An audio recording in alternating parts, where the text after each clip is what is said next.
यहाँ एक भावनात्मक पति पत्नी की कहानी है जो प्यार, समझदारी और त्याग से भरी हुई है।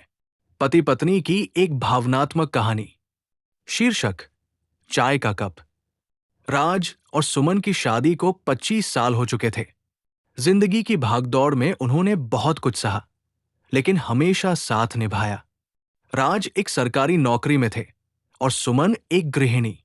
दोनों की दुनिया एक दूसरे से ही शुरू होकर वही खत्म होती थी। लेकिन अब उम्र ढलने लगी थी। बच्चे बाहर पढ़ने चले गए थे और घर में सिर्फ राज और सुमन रह गए थे। पहले जहां घर में बच्चों की हंसी गूंजती थी, अब वहां सन्नाटा पसरा रहता। राज ऑफिस से आते तो सुमन चाय बनाकर लाती। एक ही कप में 2 चाय डालती, आधा आधा। राज मुस्कुराकर पूछते, तुम्हें पूरा कप क्यों नहीं बनाती? सुमन हल्की मुस्कान के साथ कहती, आदत हो गई है आधे में भी पूरी खुशी ढूंढने की। राज समझते थे कि सुमन की बातें गहरी होती थी। उस आधे कप में उनका प्यार, समझ और साथ छुपा होता था। एक दिन राज को दिल का दौरा पड़ा।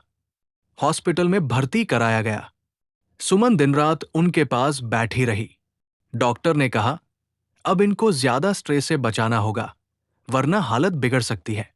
सुमन ने सब कुछ संभाल लिया, दवाइयां, खान पान, यहां तक कि हंसी मजाक भी। लेकिन एक चीज जो राज सबसे ज्यादा मिस करते थे, वो था आधा कप चाय। कुछ हफ्तों बाद राज धीरे धीरे ठीक होने लगे।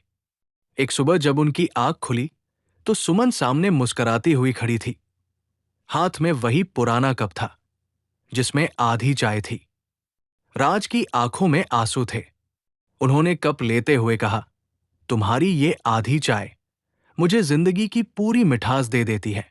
सीख, प्यार का इजहार बड़ी बातों से नहीं, छोटी छोटी आदतों से होता है।